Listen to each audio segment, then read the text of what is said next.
कहते हैं शराब हर गम पी जाती है, लेकिन मेरे लिए ये ज़िंदगी का सबसे झूठा फ़लसफ़ा साबित हुआ। मैं जाम पे जाम खाली करती गई, लेकिन मेरे गम नहीं मिटे और फिर भी मैं खुद को खोने का जश्न मनाती रही।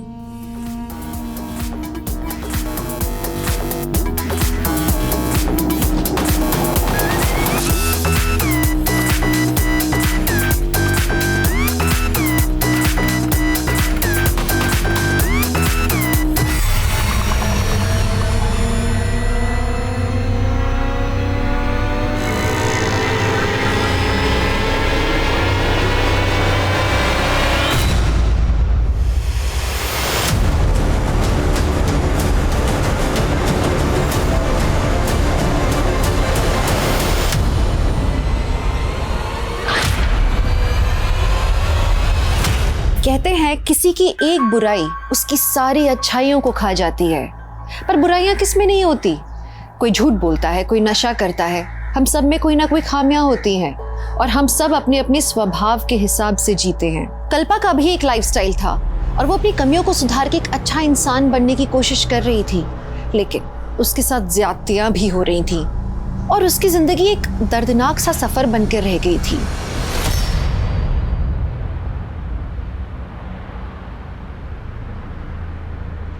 जिंदगी से भागते भागते थक गई थी मैं, समझ ही नहीं पा रही थी आखिर मेरी मंजिल थी क्या। लेकिन मैं मरना नहीं चाहती थी, मुझे अपने परिवार के लिए जीना था।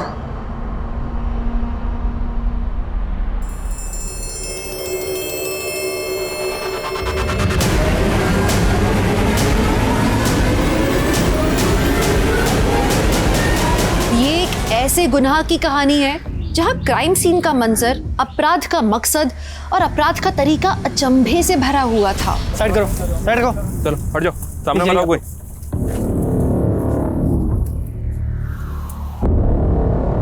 सर लगता है इस लड़की का रेप करके इसको मार के यहाँ फेंक दिया। ये एक ऐसी क्राइम मिस्ट्री थी जो पुलिस के लिए सॉल्व करना बहुत चैलेंजिंग था और उतनी ही चैलेंजिंग कल्पा की जिंदगी थी जिससे वो लगातार जूझ रही थी।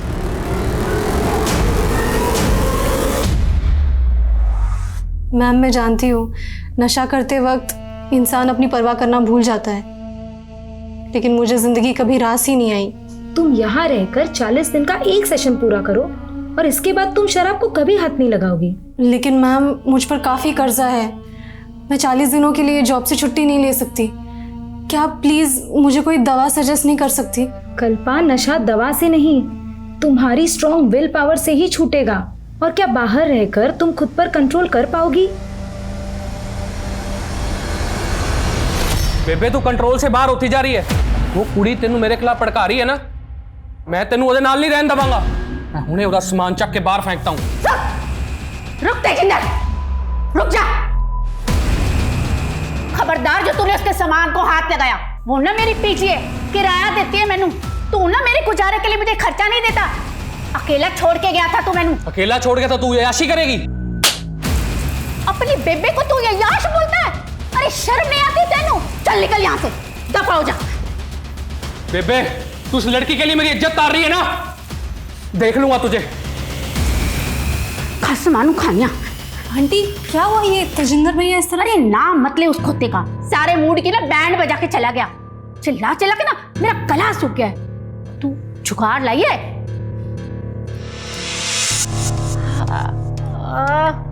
वाह जी वाह, तू ना मेरी असली पुत्र है। वाह जी वाह।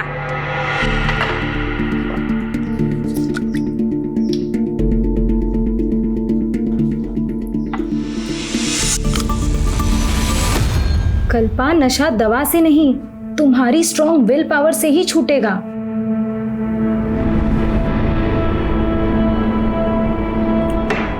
ओए, तूने अपने लिए पैक नहीं बनाया? नहीं आंटी, मैंने सोचा है आज के बाद शराब नहीं पीऊंगी। ओह, बुखार तो नहीं हो गया तेनू? नहीं आंटी, मजाक नहीं कर रही। शराब की लत ने मुझे खुद से, अपनी फैमिली से दूर कर दिया, लेकिन अब मैं बदलना चाहती हूँ। और आंटी, मैं चाहती हूँ कि आप भी शराब छोड़ दो। अरे पुत्र, अब तो ये शरीर छोड़ने का वक्त आ गया है। तेरी अंकल जी थे ना तब तक। आंटी, इसी गलतफहमी के कारण मैंने भी पीना शुरू किया था कि शराब पीकर मैं अपने सारे गम भुला दूंगी, लेकिन यही सोचकर हम सबसे बड़ी गलती करते हैं आंटी। एक काम कर, तू ना आज मेरे नाल आखिरी बार शराब पी ले। नहीं आंटी, आज शाम को अपनी बस है। थोड़ी सी पी ले मेरे खातिर। पहले शराब नू बस कर, फिर अपनी बस पकड़ के चले जाना। क्यों? मैं एक परवानी की तरह थी, जानती थी आग से खेलूंगी तो जल जाऊंगी, लेकिन फिर भी ये खेल रुक ही नहीं रहा था।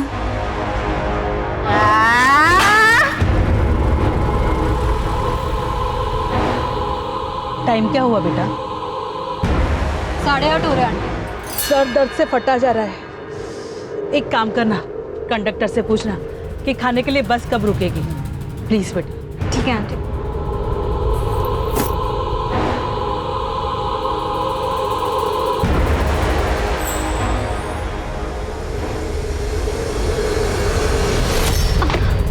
I'm so sorry, sorry। नहीं नहीं, कोई बात नहीं, कोई बात नहीं।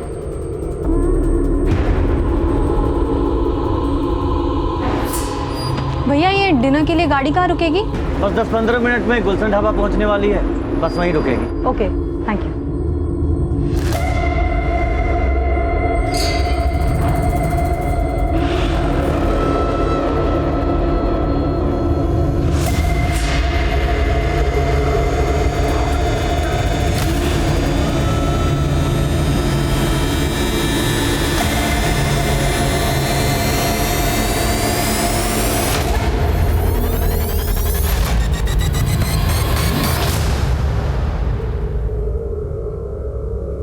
खाना खाएगी तू? मैं अभी बस कॉफी या कुछ भी। मैं दाल रोटी फटाफट खाऊंगी।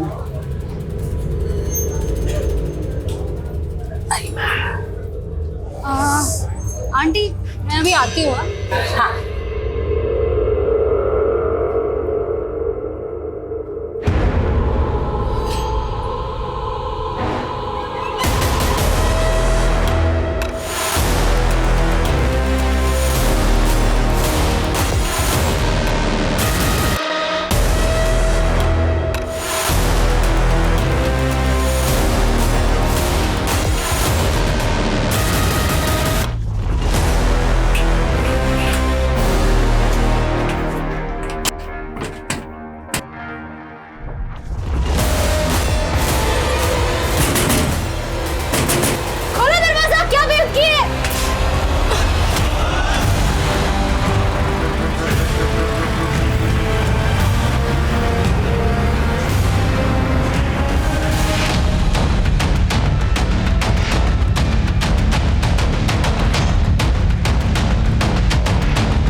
पीछे हटो, साइड करो, साइड करो।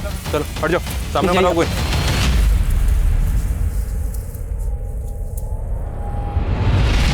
सर, लगता है इस लड़की का रेप करके इसको मार के यहाँ फेंक दिया।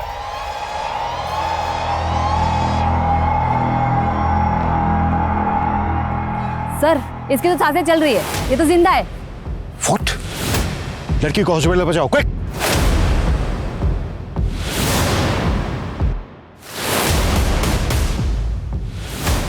सर,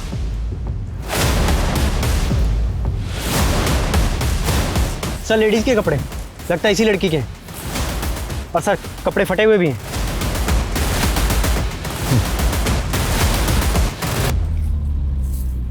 मनीष, सर, ये देखो ब्लड का निशान। लगता है लड़की को इस तरफ से लाया गया है। ये देखिए सर, यहाँ भी है, यहाँ भी है सर। आगे कहीं भी नहीं है सर ब्लड। ब्लड ट्रेल यहीं तक है सर, यहीं पे ढेर सारा खून पड़ा हुआ है। हाईवे नजदीक है सर। हो सकता है सर लड़की का रेप करके उसको चलती गाड़ी से यहाँ फेंक दिया। शायद लड़की जिंदा थी, इसलिए वो ड्रैग करके यहाँ से वहाँ चली गई। अगर लड़की का रेप करके उसको यहाँ फेंका गया होता तो लड़की के कपड़े भी यहीं होने चाहिए। लेकिन लड़की के कपड़े मिले हमें लड़की के पास। लड़की की कंडीशन देख के ऐसा लग रहा है कि जैसे बहुत ही हैवानियत के साथ उसका रेप हुआ है। Right sir. क्रिमिनल्स को लगा होगा कि लड़की मर गई, लेकिन लड़की सरवाइव कर गई। लड़की का होश में आना बेहद जरूरी है, क्योंकि ये लड़की हमें बता सकती है कि उसके साथ ये दरिंदगी किसने की है। Right sir.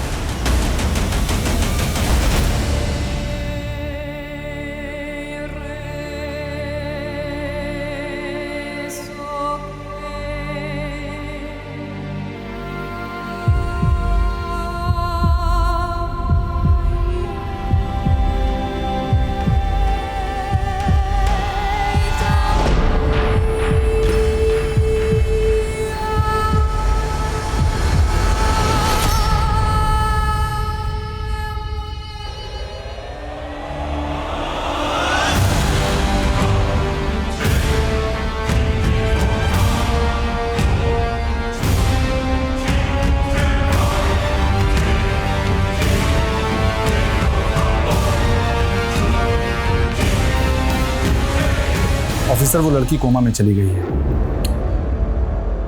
डॉक्टर, इस लड़की का स्टेटमेंट लेना हमारे लिए बेहद जरूरी है। उस कंडीशन से बाहर कब आ पाएगी? फिलहाल ये बता पाना मुश्किल है।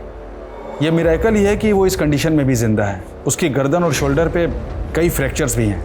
उसकी चोटों को देखकर लगता है जैसे वो एक सीरियस रोड एक्सीडेंट का शिकार हुई है। और जब वो यहाँ लाई गई थी तो उसके कई जख्म सूखे हुए थे। लगता है जैसे वो तकरीबन 15-16 घंटे से तड़प रही होगी। मतलब कल रात लगभग 12 बजे के आसपास उसको ये जख्म दिए गए होंगे। अच्छा डॉक्टर, हमें लग रहा है कि लड़की के साथ गैंग रेप भी किया गया है। हमें भी ऐसा लग रहा है। हमने सीमन सैंपल्स भी कलेक्ट किए हैं जो हमने जांच के लिए भेज दिए हैं, जिससे हमें पता लग जाएगा कि उसके साथ कितने लोगों ने गैंग रेप किया है। पिछले 24 घंटे से वो लड़की जिंदगी से जूझ रही। हमें भी खुद को चैलेंज देना है। अगले 24 घंटे के अंदर हमें उस लड़की की पहचान पता करनी है, ताकि हमें ये पता चल सके कि वो लड़की उस जगह पर कैसे पहुंची और उसके साथ ये दरिंदगी किसने की। लेकिन सर, हमें किसी भी थाने में उसकी कोई मिसिंग कंप्लेंट नहीं मिली। आसपास भी इंक्वायरी की, लेकिन कुछ भी हासिल नहीं हुआ। हो सकता है सर वो लड़की इस एरिया की हो ही नहीं। भले ही वो लड़की इस एरिया की ना हो, पर उसके गुनहगार तो इस एरिया के हो सकते हैं। इस एरिया के जितने भी उठाए गए हिस्ट्री शीटर हैं, सबको उठाओ, कुटो। पुलिस कोई कोताही नहीं बरत रही थी। उन्होंने कई लोकल गुंडों और हिस्ट्री शीटर्स को इंटरोगेट किया, लेकिन कोई सफलता हासिल नहीं हुई। और कल्पा का परिवार कहाँ था, वो अभी तक उसकी पहचान के लिए सामने नहीं आया था। कल्पा, उठ जा बेटा, 8 बज गए। उठो उठो जल्दी, उठो ना बेटा। चलो उठो, 8 बज गए ना बेटा, उठ जाओ। मंजुला, सोने दे इसे कुछ देर और। वैसे भी आज संडे है, इसे कौन सा कॉलेज जाना है? पर पापा, आप संडे को कहाँ जा रहे हो? फैक्ट्री में बड़ा ऑर्डर आया है। संडे का एक्स्ट्रा पार्टी कमाने का मुझे भी मौका मिला है। नहीं नहीं पापा, आप वैसे ही रोज ओवर टाइम करते हो। कम से कम संडे को तो आराम कर लिया करो। एक बेटी का बाप हूँ मैं। कल को तेरी शादी भी तो करनी है। नहीं, मुझे शादी नहीं करनी। बीए पूरा होते ही मैं भी जॉब करूंगी। मुझे आपका हाथ बटाना है। इतनी जल्दी मुझे विदा करने का मत सोचो आप लोग।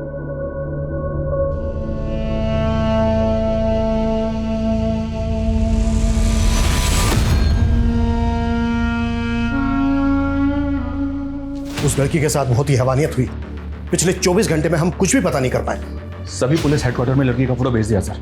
न्यूज़पेपर्स और सोशल मीडिया में भी लोगों से अपील की कि अगर कोई इसे जानता है तो सामने आए। लेकिन तब तक हम चुपचाप नहीं बैठ सकते। उस लड़की के साथ इतनी ज्यादती हुई है कि वो कोमा में चली गई। जिंदगी और वक्त ठहर गया उसके लिए। अगले 24 घंटे में क्या क्या एक्शन लेने वाले हो, टाइम फ्रेम करो। कैसे भी करके हमें उस लड़की की पहचान पता करनी है। Right sir.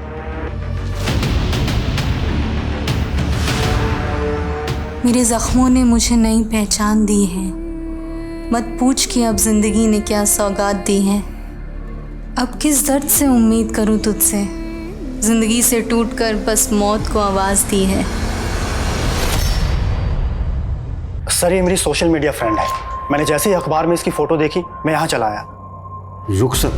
हाँ सर, इसके सोशल मीडिया प्रोफाइल में यही नाम है इसका। कुछ महीने पहले ही मैंने इसे फ्रेंड रिक्वेस्ट भेजी थी और इसने एक्सेप्ट कर ली थी। रहती कहाँ है ये रुखसत? सर, मैं इस लड़की के बारे में कुछ नहीं जानता और ना ही इससे कभी मिला। लेकिन सर, इसके सोशल मीडिया पेज में ऐसे कई फोटोज़ हैं जिनमें ये दिल्ली के ब्लैक थंडर पब में नज़र आ रही है। सर, इन फोटोज़ को देखकर लगता है कि शायद इसका इस पब में काफ़ी आना जाना था। फिलहाल तुम जा सकते हो।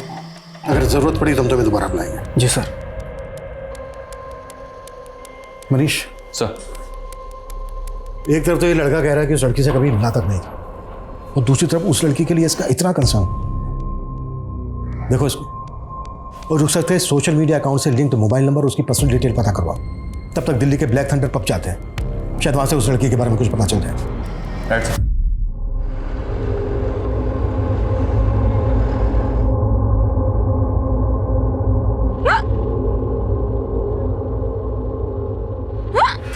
लगता है तुम्हें कोई याद कर रहा है बेटा। मुझे कोई याद करे ऐसा कम ही होता है आंटी। ऐसा क्यों बोल रही है बेटा? तेरे अपने तुझे क्या याद नहीं करते? एक काम कर, ये टॉफी खा ले, हिचकियाँ कम हो जाएगी। ले। नहीं मैं ठीक हूँ आंटी। अरे ये खा ले और भी ठीक हो जाएगी। ले खा। Thank you.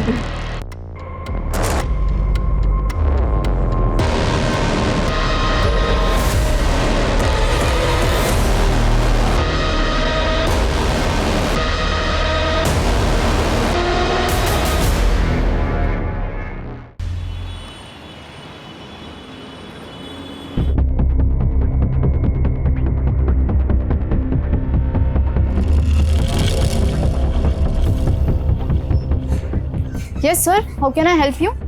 Inspector Abhimanyu Jindal, Rajasthan police. इस लड़की का इस पब में काफी आना जाना है। कौन है ये? सर ये कल्पा है। कल्पा? हाँ सर, हमारे इसी पब में काम करती है।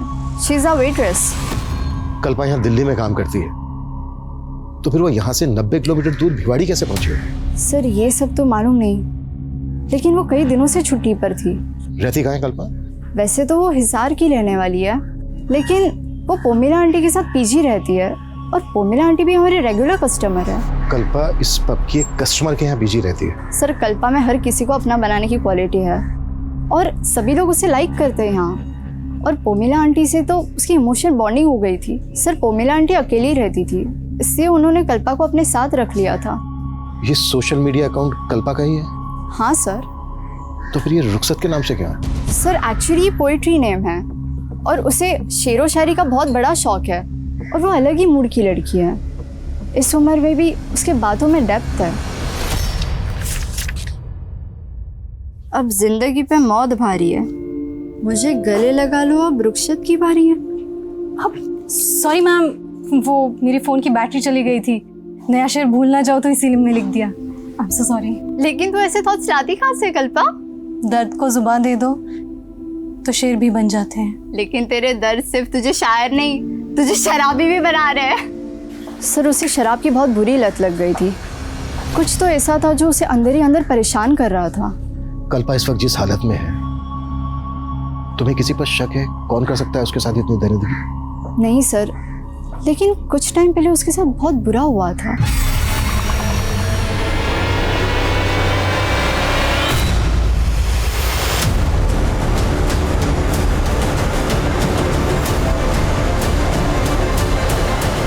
किसने किया था ये सब उसके साथ? सर ये हरकत किसने की थी इसका तो पता नहीं चला, लेकिन मैंने कल्पा को कहा था पुलिस कंप्लेंट करने के लिए, लेकिन शर्म की वजह से उसने की नहीं।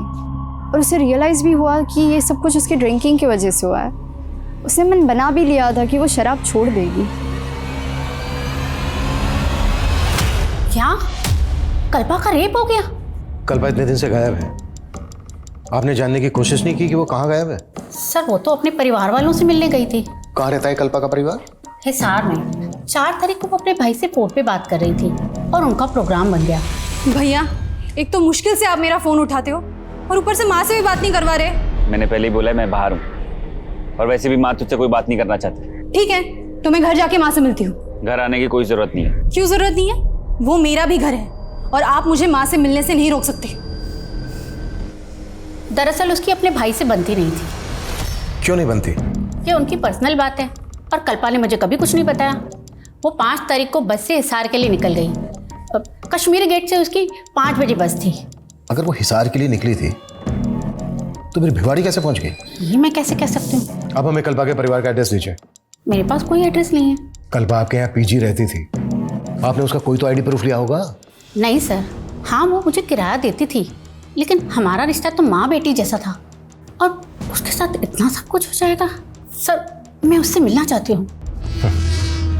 एक कांस्टेबल को कश्मीरी गेट भेजकर ये पता करवाओ कि 5 तारीख की शाम को कल्पा ने वहाँ से किसी बस में बोर्ड किया था क्या? और ये भी पता करवाओ कि कल्पा हिसार जाने वाली थी, वो हिसार नहीं पहुँची, तो उसकी फैमिली ने उसको ढूंढने की कोशिश करनी थी।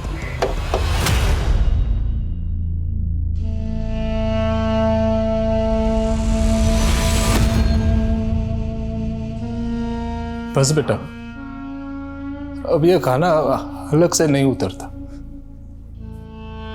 बोझ बन गया हूं मैं तुम सब पर। ऐसा मत बोलो पापा, आपके 2 बच्चे हैं, मैं और सोम भैया, हम दोनों आपके 2 बाजू बनेंगे। ये सब बातों का कोई फायदा नहीं है कल्पा। ये दिन रात जिस फैक्ट्री मालिक के तलवे चाटते रहे, उसने मुआवजे के नाम पे 2 महीने की तनख्वाह पकड़ा दी, और फिर ये उसके ऊपर केस भी नहीं कर रहे। बड़े लोग हैं बेटा, ये कोर्ट कचहरी के चक्कर में पड़ेंगे तो हमारा जीना मुश्किल कर देंगे। वो जीना वैसे भी मुश्किल हो गया है हमारा, आपके हाथ भी गए और नौकरी भी। तो फिर आपकी क्या रिस्पॉन्सिबिलिटी है भैया? पापा को कोसने के अलावा आप अपने लिए कोई जॉब क्यों नहीं देखते? तुझे जॉब मिल गई तो मुझे ज्यादा अकड़ मत दिखा, समझी ना? और वैसे भी मैं कोई ऐसी वैसी जॉब नहीं करूंगा जहां इनकी तरह मुझे किसी के तलवे चाटने की जरूरत पड़े। पापा आप बिल्कुल परेशान मत होइए, मैं इतना कमाने लगी हूँ कि सब कुछ संभालूंगी। पापा प्लीज आप, पापा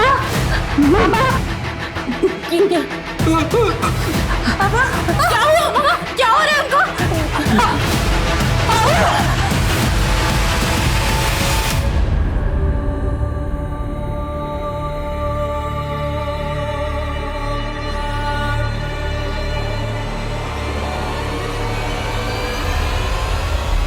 सर, ये कश्मीरी गेट बस स्टैंड की फुटेज है। 5 अक्टूबर की शाम को कल्पा ने दिल्ली से जयपुर जाने वाली बस पकड़ी थी, जबकि पौमिला ने हमें बताया था कि कल्पा उस शाम को हिसार जाने वाली थी। पौमिला ने हमें बताया कि कल्पा दिल्ली से हिसार जाने वाली थी, लेकिन कल्पा ने दिल्ली से जयपुर की बस मिली, और दिल्ली से जयपुर रोड पर भिवाड़ी के पास कल्पा हमें जख्मी हालत में मिली। तो क्या कल्पा ने पौमिला से झूठ बोला, या फिर पौमिला हमसे कुछ छिपा रही थी? कल्पा की फैमिली के बारे में कुछ पता चला? कल्पा के सोशल मीडिया अकाउंट से जो नंबर लिंक है वो हिसार के एड्रेस पर रजिस्टर्ड है सर। इस बस के कंडक्टर ड्राइवर को बुलवा लिया? जी सर, ये लड़की हमारे बस में उस शाम को चढ़ी थी और शायद जयपुर तक का टिकट लिया था। एक जयपुर देना। जयपुर।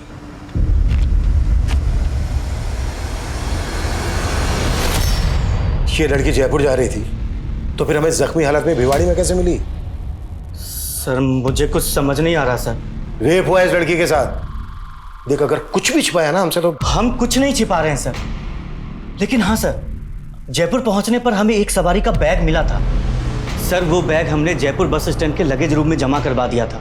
हमारी बस रोजाना रात डिनर के लिए गुलशन ढाबे पर रुकती है, और गुलशन ढाबा भिवाड़ी से 15-20 किलोमीटर पहले ही पड़ता है। तू कह रहा है कि वह बस डिनर के लिए गुलशन ढाबा पर रुकी, वो लड़की बस से उतरी लेकिन वापस बस में नहीं चढ़ी? हमें ये याद नहीं है सर। उस बस में जो पैसेंजर ट्रैवल कर रहे थे सबकी डिटेल दे, हमें याद दिलाते हैं तुझे। सर ये लंबे रूट की बस है, हर रोज नई सवारी बैठती है, अब इतना याद कैसे रहेगा? तो अपनी याददाश्त पे जोर डाल। जब तक इसको सब कुछ याद नहीं आ जाता ना, जाने मत देना यहाँ से। और तेरे बस का ड्राइवर आने वाला था, वो आया क्यों नहीं अभी तक? कहाँ है वो? सर आज वो ड्यूटी पर नहीं आया था, लेकिन हमने उसे आने को बोला है। याद दिलाओ इसको। सर हमने क्या किया है सर? हमें क्यों पकड़ रहे हैं सर? तो उस लड़की की बॉडी पे जो सीमेंट सैंपल्स मिले थे उनमें से एक ही डीएनए मिला है। इसका मतलब सर उस लड़की का रेपिस्ट एक ही है, और हम समझ रहे थे कि लड़की का गैंग रेप हुआ है। चलते हुए हाईवे पे एक अकेला आदमी एक लड़की के साथ इतना कुछ करे और लड़की रिटेलिएट ना करे, पॉसिबल नहीं है। जिस तरह से लड़की को इंजरीज दी गई हैं, जिस तरह से लड़की को 200 मीटर ड्रैग करते हुए रोड से दूर ले जाया गया है, क्या वाकई में रेप करने के बाद लड़की को जख्मी दिए गए होंगे? सर आप ये कहना चाह रहे हैं कि लड़की के साथ रेप जख्मी हालत में हुआ? वो बस डिनर के लिए गुलशन ढाबा पे रुकी थी, वहां चलते हैं। सर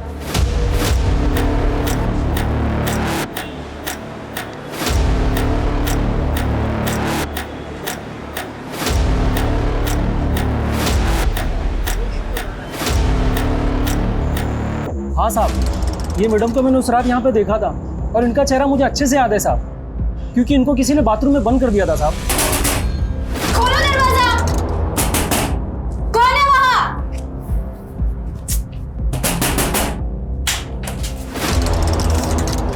क्या बेहुद किया? किसने बंद किया मुझे अंदर? मुझे नहीं मालूम मैडम, उसके बाद ये मैडम कहाँ गई थी? उसके बाद इन लोगों ने यहाँ पे खाना खाया साहब, और उसके अलावा मैं कुछ नहीं जानता साहब।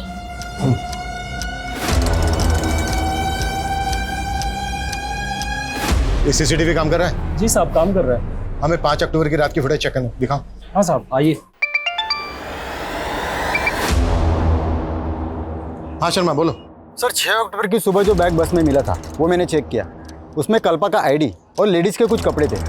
सर मुझे लगता है वो बैग कल्पा का ही है। कल्पा खुद से तो अपना बैग बस में छोड़ेगी नहीं। इसका मतलब ये है कि कल्पा के साथ जो कुछ भी हुआ है वो इसी सफ़र के दौरान हुआ है। साहब हमने कुछ नहीं किया साहब, हमें जाने दीजिए ना साहब।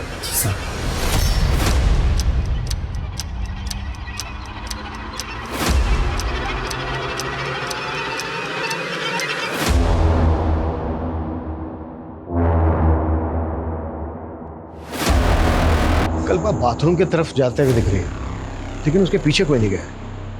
इसका मतलब यह है कि होटल की दूसरी तरफ से आकर किसी ने बाथरूम का दरवाजा बंद किया। होटल के बाकी स्टाफ को खंगालो, हो सकता है उनमें से किसी की हरकत है। जाओ।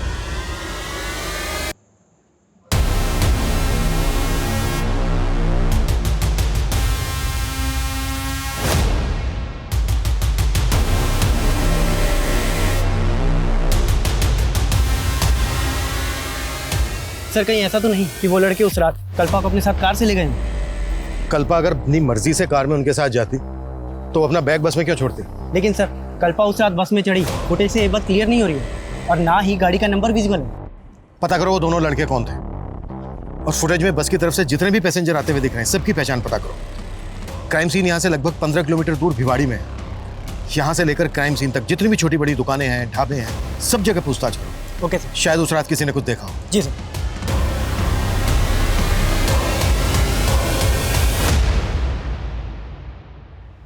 मनीष, हिसार पहुंचे? मेरी बेटी के साथ इतना सब कुछ हुआ, कहाँ है वो? मुझे उसे मिलना है, मुझे। माँ जी, हेल्प कर। माँ जी संभालिए अपने आप। माँ जी संभालिए। माँ जी को कल्पा की बहुत फिक्र लगी रहती थी, और कल्पा भी पता नहीं किन लोगों की संगत में पड़ गई और शराब पीने लग गई, और कल्पा के साथ अब ये सब। पॉमेला ने हमें बताया था कि कल्पा हिसार आने वाली थी यहीं पर। नहीं सर, कल्पा ने अपने भाई को भी ऐसा ही बताया था फोन। कहाँ है वो? बुलाइए उसे। सोम जी तो काम के लिए आउट ऑफ टाउन गए हुए, उन्होंने ऐसा हमें कुछ नहीं बताया। हमने सुना है कि सोम की कल्पा से बनते नहीं थे। नहीं सर, दोनों भाई बहन के बीच में ना सर बहुत प्यार था। पुलिस उस बस में ट्रैवल कर रहे पैसेंजर्स के साथ साथ उन 2 लड़कों की पहचान में भी जुट गई थी जो उस ढाबे में कल्पा के साथ देखे गए थे। लेकिन इस केस के कई और भी राजदार थे। जैसे जैसे ये केस आगे बढ़ रहा था, मीडिया में भी कल्पा को इंसाफ दिलाने की गूंज उठ रही थी।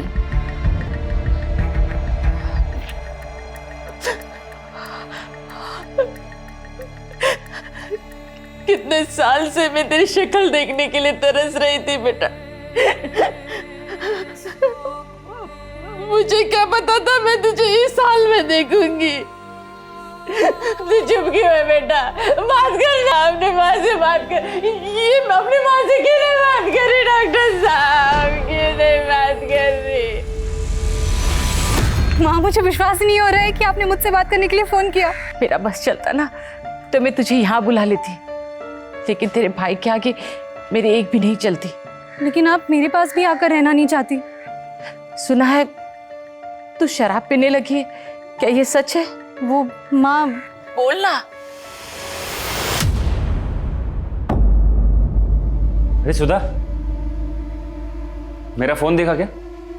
माँ क्या हुआ? माँ बात तो करो। माँ हेलो।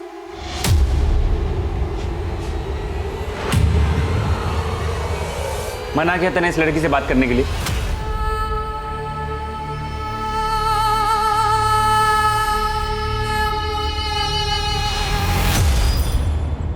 कल रात इन लोगों को तुम्हारी बस में से उतरते हुए देखा गया। हमें इनकी पहचान करनी है। कहाँ मिलेंगे ये लोग?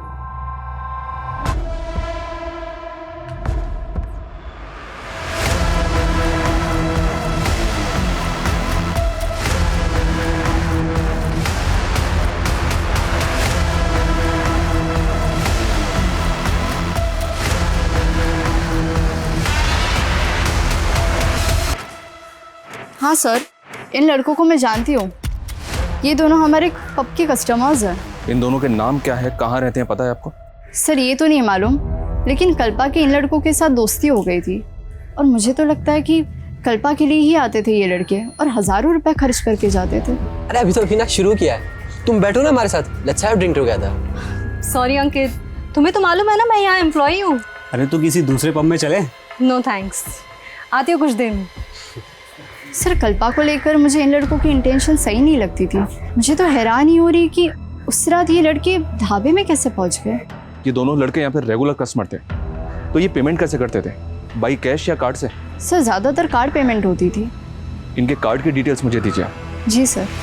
सर मैंने कल्पा के कॉल डिटेल्स चेक की। 5 अक्टूबर की रात को 8:30 बजे कल्पा ने इस नंबर पे कॉल किया था सर।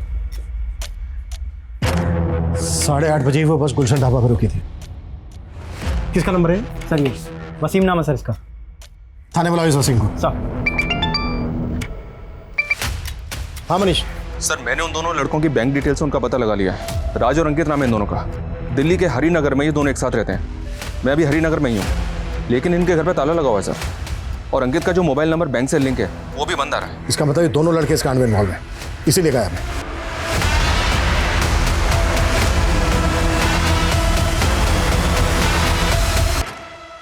5 अक्टूबर की रात को उसके फोन से कॉल किया गया था तुझे, ये देख। 5 अक्टूबर। हाँ साहब, उस रात मुझे कॉल तो आया था, लेकिन नेटवर्क प्रॉब्लम की वजह से मुझे किसी की आवाज़ सुनाई नहीं दे रही थी। घुमा रहा है हमें? इन दोनों को भी जानता है ना तू? नहीं साहब, ना मैं इन दोनों को जानता हूँ, मैं ही उस लड़की को जानता हूँ साहब। मैंने कुछ नहीं किया साहब। लेके जाओ इसको, इसकी याददाश्त भी तेज करो। सर चल। साहब मैंने कुछ नहीं किया साहब मैंने कुछ नहीं किया।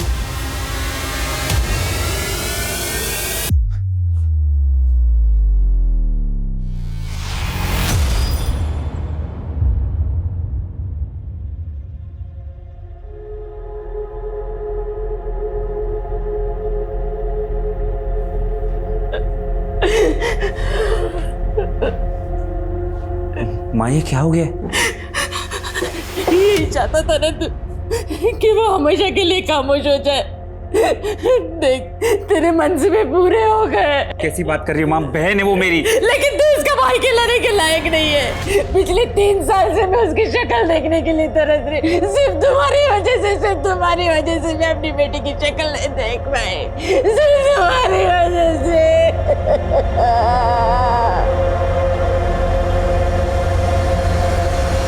इस वसीम पे भरोसा नहीं कर सकते। इसका डीएनए लो और रेपिस्ट के डीएनए से मैच करो। सर इन दोनों लड़कों में से ये लड़का अंकित अलवर का रहने वाला है।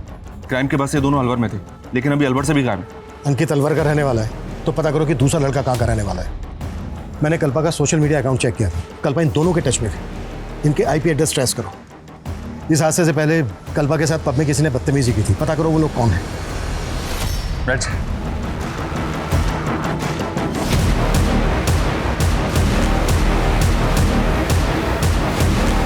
एक बात तो तय थी कि कल्पा के साथ जो भी हुआ वो उसी सफर के दौरान हुआ था, लेकिन पुलिस को ये बात समझ में नहीं आ रही थी कि अगर कल्पा हिसार के लिए निकली तो उसने बस जयपुर की क्यों पकड़ी। एक सवाल ये भी था कि कल्पा और उसके भाई के रिश्ते में खटास क्यों आई। एक सीधी साधी पारिवारिक सी लड़की शराब क्यों पीने लगी। पुलिस से जानने में लगी थी कि कल्पा के साथ कौन कौन पैसेंजर्स ट्रैवल कर रहे थे। तभी राज और अंकित जो उसके साथ ढाबे में देखे गए थे, उनमें से राज को उसके नेटिव एड्रेस चंडीगढ़ से अरेस्ट कर लिया गया। उस रात हम अलवर गए हुए थे और दिल्ली वापस जा रहे थे साहब। इत्तेफाक से कल्पना हमें उस ढाबे पे मिल गई थी साहब। और फिर जबरदस्ती उसे अपनी कार में बिठाया और ले गए। सर हम उसके साथ ज़बरदस्ती कैसे कर सकते हैं सर? वो हमारी बहुत अच्छी दोस्त थी सर। हाँ सर, वो वहाँ बस से ही वापस गई थी।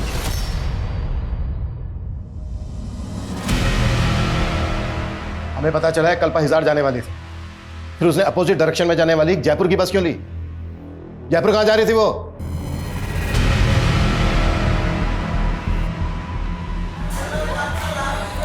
मैंने कभी अपनी ज़िंदगी की कदर की ही नहीं, हमेशा माँ का दिल दुखाया।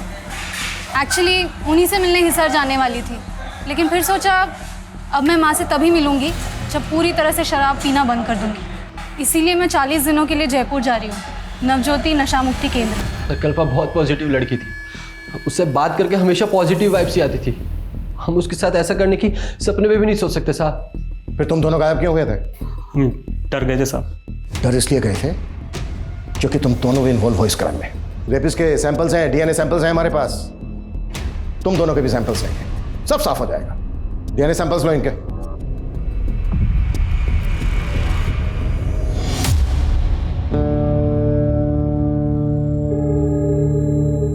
देख चाय लेना। ये उस दिन काफी पुलिस दिखाई दे रही थी यहाँ।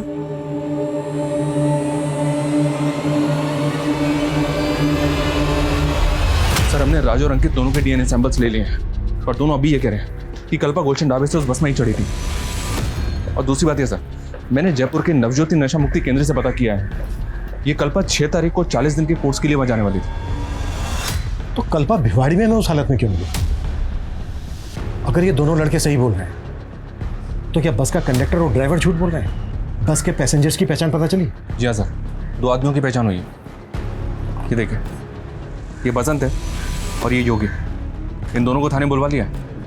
सर मैं कल्पा की सोशल मीडिया अकाउंट चेक कर रहा था। सर कल्पा अपने पुराने पोस्ट में कई फोटोज में इस लड़के के साथ दिखाई दे रही है सर। और सर ये लड़का कल्पा को सोशल मीडिया पे काफ़ी मैसेज किया करता था, लेकिन कल्पा रिप्लाई नहीं करती थी। और सर 5 तारीख को भी ये देखिए सर, इसने कई मैसेज किए।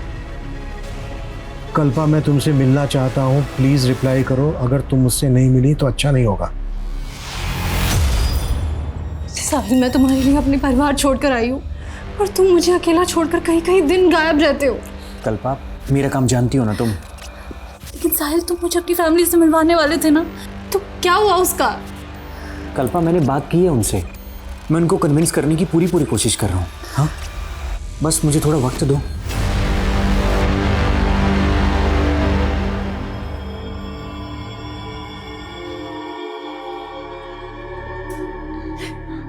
देखिए क्या हो गया मेरी बेटी का।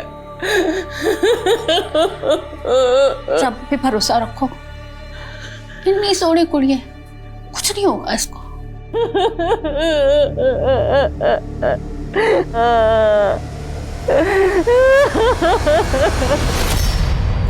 हाँ सर, ये उस बस में थी, ये पीछे वाली सीट पे बैठी हुई थी सर। सर इसके साथ एक लेडी भी थी। दोनों को देख के ऐसा लग रहा था जैसे दोनों एक दूसरे को पहले से पहचानते हो। इनमें से देखकर बताओ कौन थी वो? ये नहीं सर। ये सर ये। तुम्हें ऐसा क्यों लगा? कल्पा इस औरत को जानती होगी? सर पूरी बस खाली पड़ी थी और फिर भी दोनों एक साथ एक ही सीट पे बैठी थी। ये बस गुलशन ढाबे पर रुकी थी, अच्छी तरह से याद करके बताओ, क्या ये औरत वापस उस बस में चढ़ी थी वहां से? सर उतना तो याद नहीं आ रहा सर। हाँ सर, ये लड़की उस ढाबे के बाद बस में चढ़ी थी। शायद गैस वैस का कोई प्रॉब्लम था इसे, तो एक औरत ने इसे कोई तो गोली दी थी। ये टॉफियाँ खा ले, हिचकियाँ ठीक हो जाएगी। ले। नहीं आंटी, मैं ठीक हूँ। अरे ये खाएगी तो और भी ठीक हो जाएगी। ले। सर हो सकता है वो नशे वशे की गोली। तो तुम्हें उस औरत पे शक है? नहीं सर, पहले शक नहीं था, लेकिन अब ये सब पता चलने के बाद तो शक हो रहा है सर। और गुलशन ढाबे से थोड़ा दूर जाने के बाद मुझे एक लड़की के चीखने की आवाज़ सुनाई दी थी, और तब मैंने देखा तो वो बस में वो लड़की नहीं थी, लेकिन हाँ दूसरी सीट पर वो औरत आंखें बंद करके बैठी हुई थी। अगर ऐसा था तो तुमने बस क्यों नहीं रुकवाई? सर उस वक्त मुझे कुछ समझ में नहीं आया, लेकिन ये ज़रूर है कि मैंने किसी की चीखने की आवाज़ सुनी थी। हमने कोई भी चीख की आवाज़ नहीं सुनी थी सर। तो पैसेंजर बसंत झूठ बोल रहा है? सर हमें नहीं पता कि वो ऐसा क्यों बोल रहा है, लेकिन हमने कोई चीख नहीं सुनी। बसंत और एक दूसरे पैसेंजर का कहना है कि गुलशन ढाबा पे कल्पा वापस बस में चढ़ी थी, लेकिन तू शुरू से कह रहा है कि वो बस से उतरी थी लेकिन बस में चढ़ी नहीं वापस। सर मैंने कहा था कि मुझे याद नहीं है कि वो बस में चढ़ी या नहीं चढ़ी। तेरी याददाश्त को हम अच्छे से ठीक करते हैं। 10 सालों। सर ये लड़का साहिल है, कल्पा इस लड़के से प्यार करती थी, लेकिन हम नहीं चाहते थे वो इस लड़के से शादी करे। भैया समझने की कोशिश करो, मैं साहिल के बिना जिंदा नहीं रह सकती। बस कर, आज अगर तेरे पापा जिंदा होते ना तो वो भी दूसरे समाज के लड़के के साथ तेरी शादी नहीं होने देते।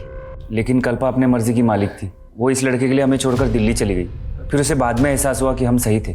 इस लड़के ने कल्पा के साथ किया क्या था? सर धोखा दिया था, ये लड़का पहले से ही शादीशुदा था।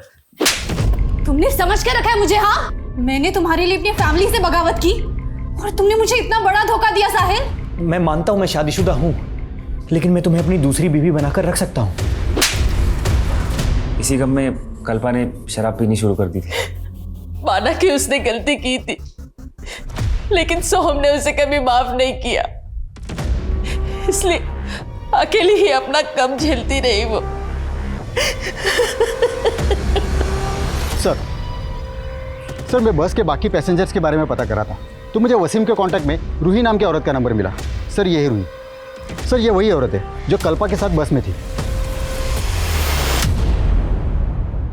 सर ना मैं झूठ बोल रही हूँ और ना वसीम। उस रात मेरे फ़ोन की बैटरी चली गई थी, तो मैंने उस लड़की के फ़ोन से वसीम को फ़ोन ज़रूर किया था, लेकिन नेटवर्क प्रॉब्लम था, इसलिए हमारी बात नहीं हो पाई थी। तुमने उस रात उस लड़की को कुछ खिलाया भी था? क्या नशा मिला था उसमें? कैसी बात कर रहे सर, मैं ऐसा कुछ क्यों करूँगी? वो लड़की जख्मी हालत में हमें भिवाड़ी में मिली। भिवाड़ी से थोड़ा दूर डोसा उतरी थी तुम, और वो लड़की पूरे रास्ते तुम्हारे साथ थी। देखो कुछ भी हमसे छिपाना मत। मैं कुछ नहीं छिपा रही सर, मैं उस लड़के के साथ बैठी ज़रूर थी, लेकिन बाद में मैं आगे की सीट पे चली गई थी।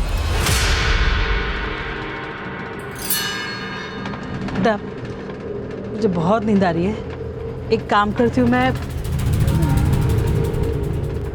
यहाँ आगे की सीट पे जाके सो जाती हूँ। हाँ ठीक है। फिर साहब मुझे दौसा पे उतरना था, तो मैं उठी तो मैंने देखा कि वो लड़की अपनी सीट पे नहीं है। मुझे लगा कि मुझसे पहले कहीं उतर गई होगी। तुमने उस लड़की की चीख या इस तरह की कोई आवाज़ नहीं सुनी? नहीं सर। सर मेरी पहली बीवी को भी मालूम था कल्पा के बारे में, और सर मैं कल्पा को अपनाना चाहता था, लेकिन वो समझने के लिए तैयार ही नहीं थी। कल्पा से तूने अपनी पहली शादी का सच छिपाया और अब उसी पे तोहमत लगा रहा है। ऊपर देख, वो तुझसे मिलना तक नहीं चाहती थी, मगर तू उसे मैसेज पे लगातार मिलने की धमकी दे रहा था। कहीं ऐसा तो नहीं कि तेरे दिल में जो उसके लिए नफरत थी, उस नफरत को निकालने के लिए तूने किसी और को हायर किया हो, उसे मारने के लिए? बोल। नहीं सर मैं सच्ची कह रहा हूँ, मैंने कुछ नहीं किया है। तोड़ो इसे। अभी भी 5 पैसेंजर्स की पहचान पता नहीं चली है जो उस वक्त बस में मौजूद थे जब कल्पा के साथ ये घटना घटी। क्रिमिनल इन 5 में से भी कोई हो सकता है। जल्द से जल्द इनकी पहचान पता करो। सर इस लड़के का नाम जतिन है। 5 तारीख की रात को भिवाड़ी में इसने कुछ विटनेस किया था। क्या विटनेस किया था? सर उस रात मैं वहाँ से जा रहा था तो मैंने एक आदमी को देखा था, उसके कपड़ों पे बहुत खून लगा हुआ था। पहले मुझे लगा सर उसको चोट लगी होगी, पर फिर मैंने ध्यान से देखा तो उसे चोट नहीं लगी थी सर, बल्कि वो अपने हाथ पैर पे लगा खून साफ कर रहा था। कौन था वो आदमी? सर ये तो नहीं जानता, लेकिन उसका एक पैर खराब था सर। स्केच बनवा सकता?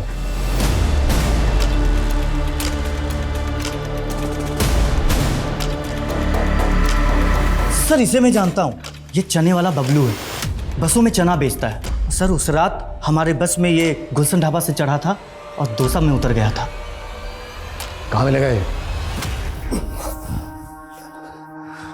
साहब आपको मुझे देख के ऐसा लगता है कि मैंने ऐसा किया है, मुझे फंसाया जा रहा है साहब। मैंने कुछ नहीं किया, मैं बेकसूर हूँ साहब। ये घुमा फिरा के बात मत कर, कल पेशी है तेरे कोर्ट में। जो किया है कबूल कर ले।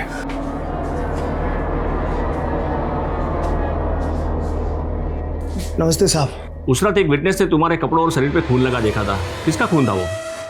मेरे कपड़ों पे कोई खून नहीं लगा था साहब। किसी बड़े आदमी को बचाने के लिए मुझे जैसे गरीब और फंसाया जा रहा है साहब। हमसे झूठ उगलवाने के लिए इन लोगों ने हमें बहुत टॉर्चर किया साहब। मैं बेकसूर हूँ साहब, मुझे बचा लीजिए साहब। पाठक इन्हें बाहर ले जाइए।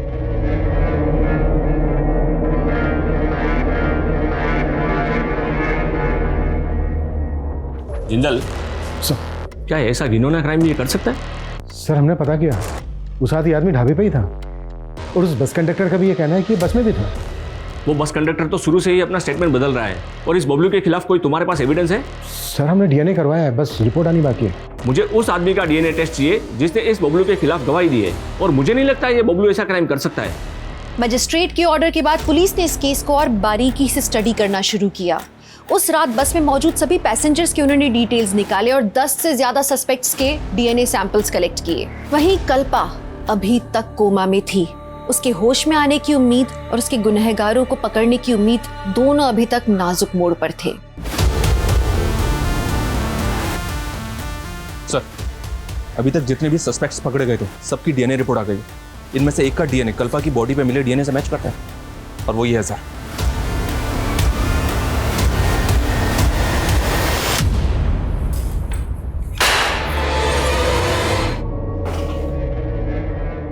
हो जा शुरू।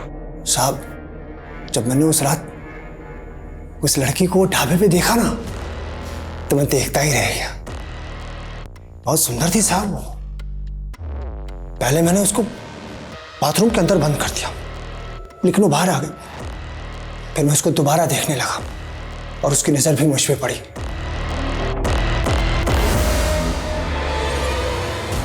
लेकिन मेरी नजर उसी पे टिकी हुई थी।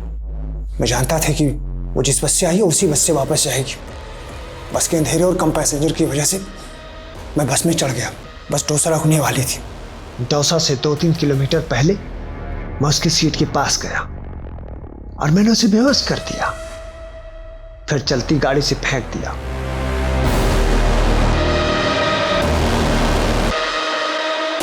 फिर दौसा बस स्टॉप पे उतरकर मैं वापस आया जहां मैंने लड़की को फेंका था और मैंने उसके साथ में रेप किया।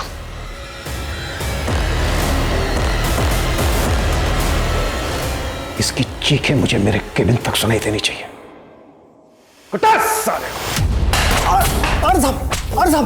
एक जज्बाती इंसान गलत लोगों पर भरोसा कर बैठता है, जैसे कि कल्पा ने कई गलत लोगों पर भरोसा करके कई ठोकरें खाई हैं अपनी जिंदगी में। साहिल के लिए उसके जज्बात सच्चे थे पर उसे धोखा मिला। उसके परिवार के लिए उसके जज्बात सच्चे थे पर उसे सहारा नहीं मिला और वो बेचारी जूझती रही। उसके अंदर यह एहसास हमेशा से था कि उसे तबाही का नहीं, उन्नति का रास्ता अपनाना है, लेकिन फिर उसके मासूम जज्बात एक सर फेरे के चपेट में आ गए। कदम कदम पर लड़खड़ाते हुए भी कल्पा शायद आज इस उम्मीद में जिंदा है कि वो लोगों के सामने साबित कर सके कि वो नहीं, सिर्फ उसकी आदत गलत थी। हम कल्पा के इस जज्बे को सलाम करते हैं और हम ये आशा करते हैं कि कल्पा जल्दी से स्वस्थ हो जाए। तो अब मैं दिव्यांका त्रिपाठी दहिया लेती हूँ आपसे विदा। फिर मिलूंगी कुछ नई सच्ची कहानियों के साथ। आप देखते रहिए क्राइम पेट्रोल सतर्क। जय हिंद।